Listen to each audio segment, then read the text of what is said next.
Okay, Assalamualaikum. So today's lecture is about the measures of position. So before this, you know how to find the measures of central tendency, which is mean, median, and mode. So now adalah measures of dispersion, which is the quartiles.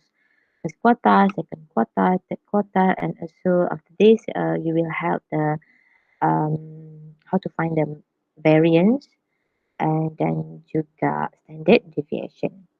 Okay, so untuk measures of dispersion, which is you will know how to find the quartiles for ungrouped data and group data. So today we focus untuk ungrouped data first. So quartiles adalah we will have three quartile, which is the first quartile, second quartile, and third quartile. Okay, the quartile adalah most widely to use to measure a non-central location. Okay, kalau value apa ni central tendency before this sama ada kita gunakan mean, median ataupun mode. Okay, untuk quartile kita akan describe the positional value of large data set of numerical data. So untuk kira quartile hanya untuk numerical data sahajalah. It divides a group of data into 4 equal parts. Okay, it actually divides the region under the frequency curve into 4 equal areas. Okay, quartiles are extension of median. Okay, kita akan bahagikan data into 4 equal parts. Okay, sebab tu kita akan divided into the first quartile, second quartile, and third quartile. So daripada situ kita akan dapat 4 parts of data. Okay, so what is the first quartile? First quartile adalah 25% of the total data in less than first quartile value, and 75% of the total is more than the first quartile value. So first quartile ni adalah data yang ke data 20 data yang ke positionnya n plus 1 divided by 4 position, which is this data, this value of the first quartile adalah 25% less than the quartile value, and 75% is more than the first quartile value.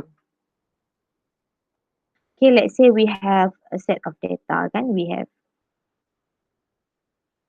say we have a set of data, ada banyak data. Yang ni I arrange dalam bentuk macam ni.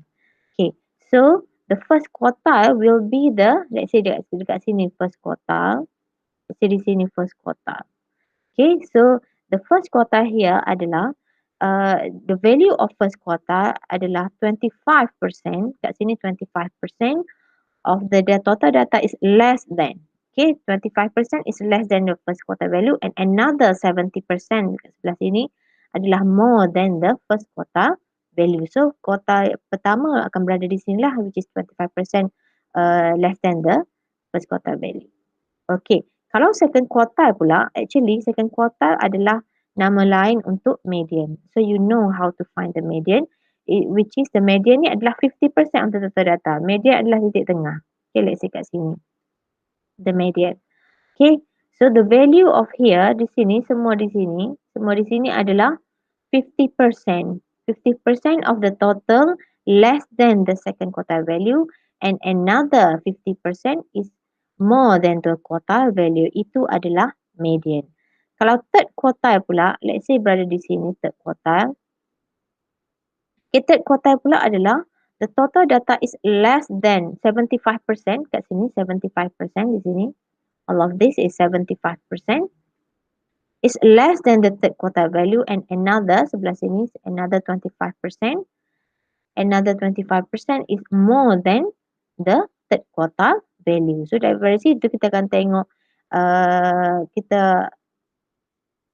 we can ascertain that our data ni dibahagikan kepada 4 bahagian. 1, 2, 3, 4. Okay.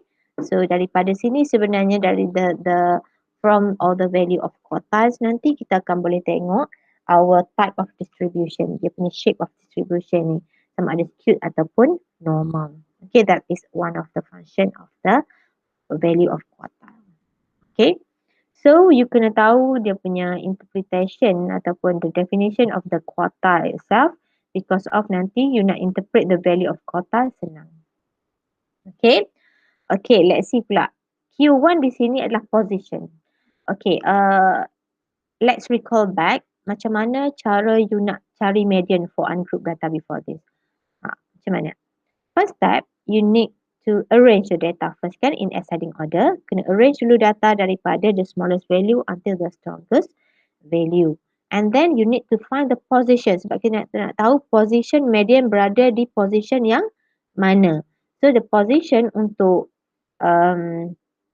median before this adalah, which is the position. The position of Q2 will be n plus 1 divided by 2. Okay, position. Ini position dia. Okay, daripada situ, bila kita dah tahu position, kita boleh tengok lah. The arrange data, kita tengok balik the arrange data yang kita ada tadi tu, tengok the position, data mana yang berada di position yang Q2 tadi tu. Okay, that is the way how you find the median. Sama juga caranya untuk first quartile and third quartile, cuma position sahaja yang berbeza. So means that the step adalah, first you kena arrange the data in ascending order from the smallest until the largest value, and then the next step, second step, find the position for Q1 and Q3, and then the last step, cari data yang berada di position yang that we calculate first tadi. Okay. So the position untuk first quartile will be n plus 1 divided by 4. Okay, n plus 1 divided by 4 ini baru position, bukan dapatkan lagi Q1. Ini position for Q1 baru. Okay, position untuk Q3 is 3 multiply n plus 1 divided by 4. Okay, let's see the example. Okay, from this data, first of all, first step, you kena arrange the data from ascending order. Okay, so the first data is 18. Yang kedua will be 25. We have 225. Ini untuk ungrouped data. Untuk ungrouped data ada 325. You kena arrange the data first. Okay, next data is 28. 29. Sorry, 28 ada 2.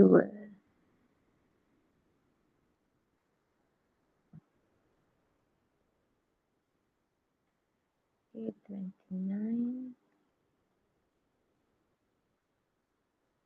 1, 2, 3. Oh, rupanya 25 ada 4.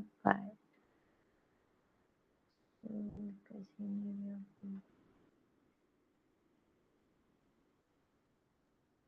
25, and then we have 28 to 28 and 29, and then we will have 32, 2, we have 34,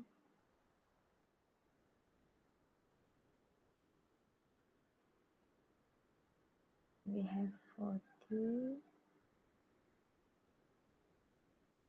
42,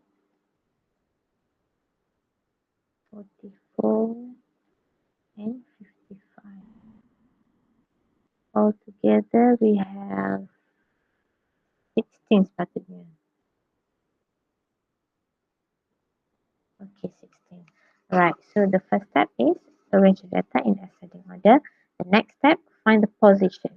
Okay, the position for Q1, which is n plus 1 divided by 4. So our n is tadi 16, so it will be 17 divided by 4. You akan dapat positionnya berapa? 17 divided by 4. You akan dapat 4.25. Position yang ke-4.25. Okay, so position yang ke-4.25 adalah di sini. 1, 2, 3, 4 di sini. Di antara sini. So somewhere here. Okay, position yang ke-4.25. 5. So, ini baru position tau. So, dia punya nak cari Q1, so it will be untuk position, untuk Q1, nak cari the value of Q1. So, it will be, okay, this, kalau median sebelum ni, you tambah 2 ni, you bahagi 2, betul? Sebab dia median, dia titik tengah. So, position dia pun bahagi dengan 2. So, you boleh tambah 2, bahagi 2. But untuk Q1, you tak boleh buat macam tu. So, how to do that? It will be, you ambil kat sini berapa? Maksudnya di sini kan, position di sini sehingga sini. Okay.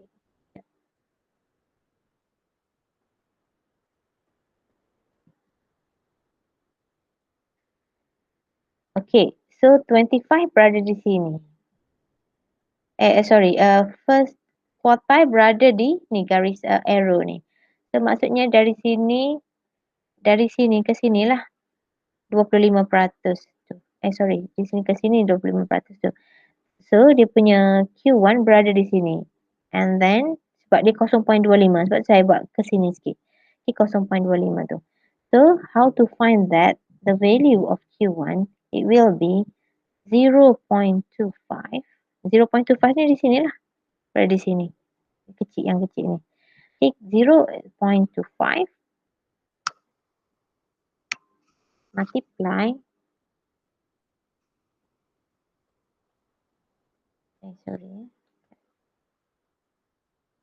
will be 25 below the value of this, okay, 25 plus 0.25, big ni, value ni, dia punya increment tadi tu, okay, the 25 minus 25, which is the value of the data that after the Q1 position, which is this 25, minus dengan the data value from the before the Q1 position, which is this 25.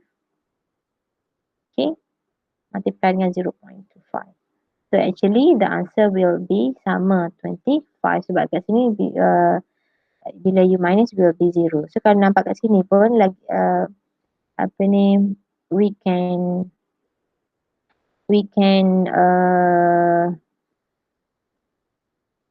kita dah boleh agak, okay, sebab di sini 25, the data before the first quarter position tadi 25, after pun 25, so dia punya Q1 will be 25 juga. Okay, tengok pula untuk Q3, position for Q3. So it is 3 n plus 1 divided by 4. So it will be 3 multiply 17 divided by 4. So the answer will be 12.75. Position yang ke-12.75. Position data yang ke-12.75. So which data? Right?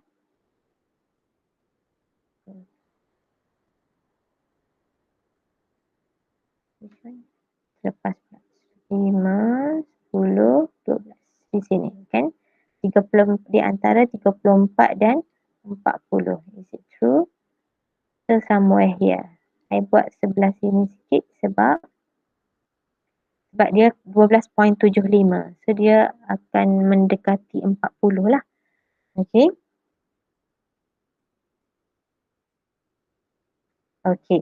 So ini position. So macam mana nak dapatkan Q3 will be, okay, first, okay, the value before the position of the Q3, which is 34, plus 0.75, which is the increment kat sini tadi tu.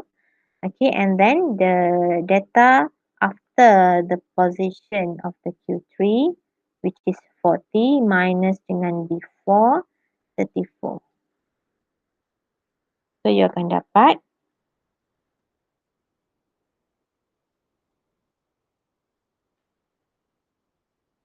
the answer will be 38.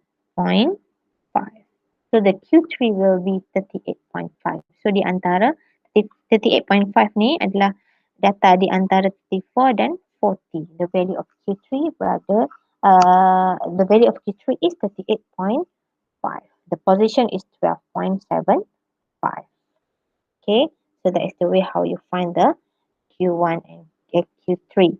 Sama juga sebenarnya untuk dapatkan Q2 sebenarnya boleh guna cara yang sama. Q2 ni a median kan.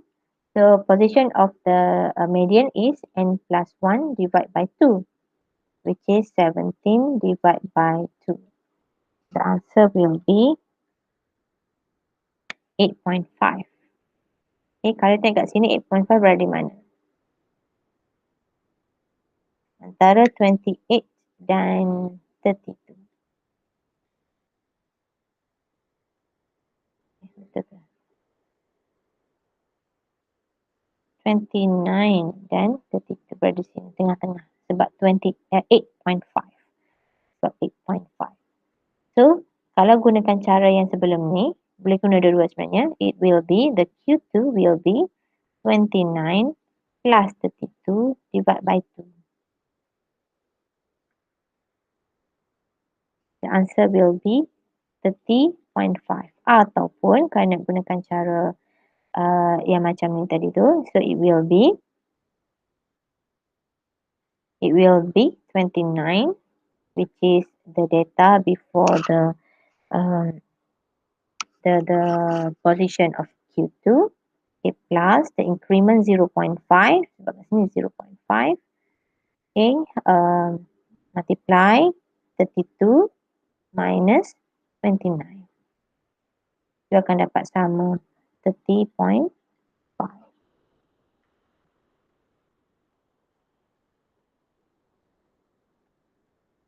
Okay, you akan dapat sama jawapan 30.5. Okay, so that is the way how you find the quartiles for ungrouped data. Okay, and then after we have all this value, you need to know how to interpret the value of first quartile, second quartile, and third quartile.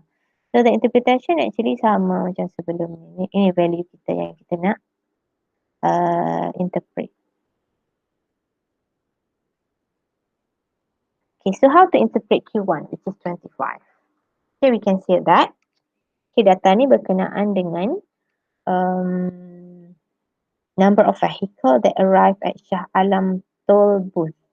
Okay, so we can say that untuk Q1, 25% of 25% of the total vehicle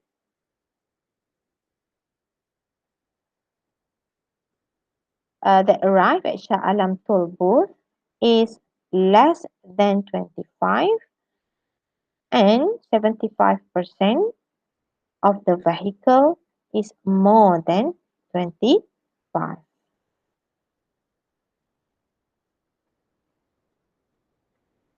Okay. Untuk third quartile, we can say that 70%. Macam mana nak tahu tu? Ambil dekat sini je. Daripada definition tadi. Okay, we can say that 75% of the vehicle that arrive at Shah Alam toll booth is berapa tadi? Is 38 is less than 38.5, and 25% of the vehicle is more than 38.5. Okay, kalau median, you can say that 50% of the number of vehicle that arrive at the Shah Alam toll booth is less than 30.5, and 50% of the car is more than 30.5. Okay, that is the way how you interpret the value of first quartile, second quartile, and third quartile. Okay, and then all this value, the value of quartile ni kita boleh gunakan untuk to determine whether the distribution of the data is normal or not. How by draw the box and whisker plot. Okay, by draw the box and whisker plot. So, macam mana box and whisker plot? Okay, box and whisker plot ni akan ada box dan ada whisker. So, to draw the box and whisker plot, we need the minimum value, we need the maximum value, and first quartile, third quartile, dan juga median. So, we need all this value baru boleh nak lukis box and whisker plot.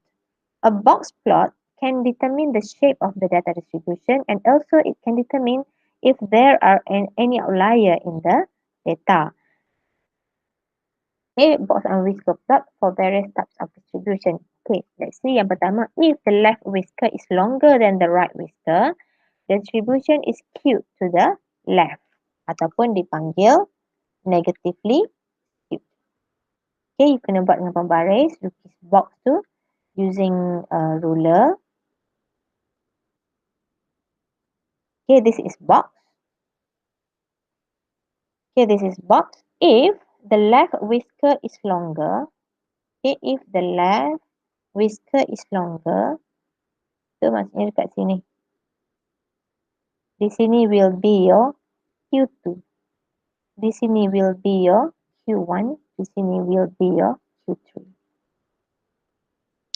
Okay, so from here, the left whisker is longer than the right whisker. So kalau bila you lukis box and whisker plot with the value of Q1, Q2, Q3, you having this look. So we can say that the distribution is skewed to the left ataupun negatively skewed.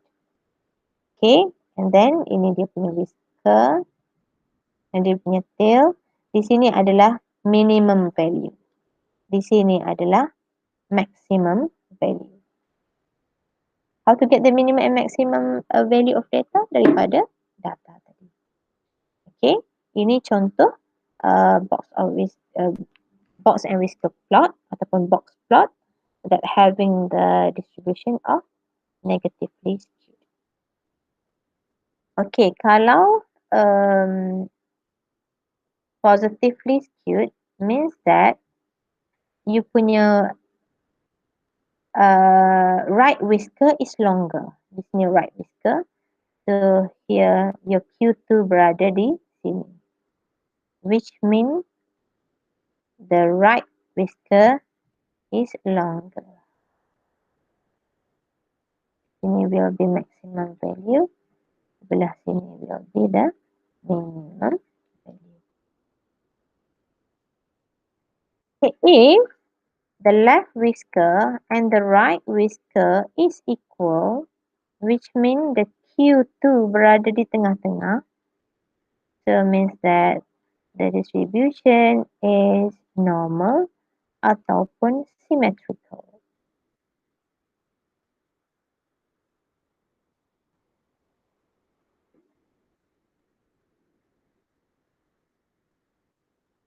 Okay, that is look of box plot. Let's see the example from the previous data tadi. Okay, data tadi, if you can see, the smallest value adalah 18. Okay, tulis kat sini. The minimum value adalah 18. The maximum value adalah 55. The Q1 is 25. Q2 is 30.5 and Q3 is 38.5. So using all this value, we can draw the box and whisker plot. Okay. So lukis dulu box. Okay, lukis dulu box. And then kita nak tahu whisker sebelah kanan ke sebelah kiri yang lagi longer. So kita kena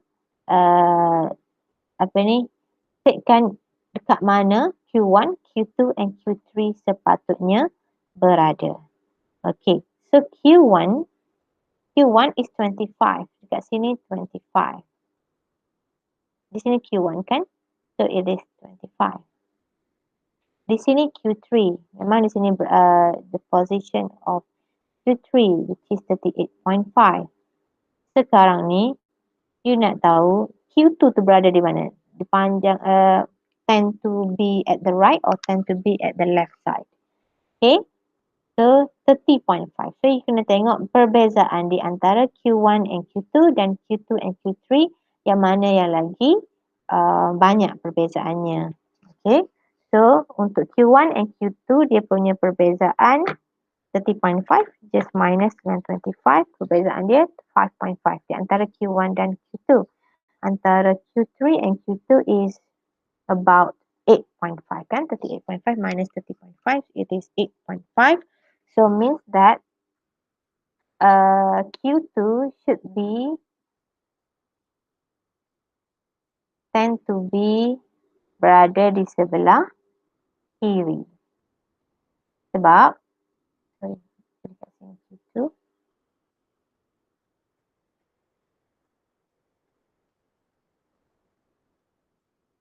Okay, sebab dekat sini 5 perbezaan dia 5, di sini perbezaan dia 8. Okay, so kalau daripada sini kita boleh nampak the right whisker is longer. Okay, tapi kena lukis juga, kena statekan dia punya tail di sini. Whisker 18. The minimum value 18. So panjang mana yang nak buat, sebelah sini lebih panjang ke sebelah sini lebih panjang, you kena tengok perbezaan di antara minimum dan Q1 dan juga maximum dan Q3. So Q1 is 25, minimum is 18. Dia punya difference adalah 7. So antara maximum dan Q3 pula 55 minus 38.5, it is 16. So means that the whisker untuk the right whisker is longer, which is here is 55. Sebelah sini is 16, which is the difference between Q1 and the minimum value adalah 7, dan juga difference between Q3 and maximum value is 55. Okay, so sudah ada box and whisker plot. So daripada sini we can observe whether our distribution is skewed ataupun normal. So from here we can say that the distribution is skewed to the left distribution.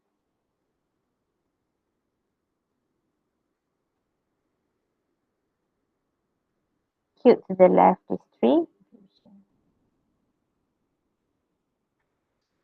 Okay, so that is the way how you draw the box and whisker plot. And before that, you should know how to find the value of quartile. Okay, so that's all for today's session.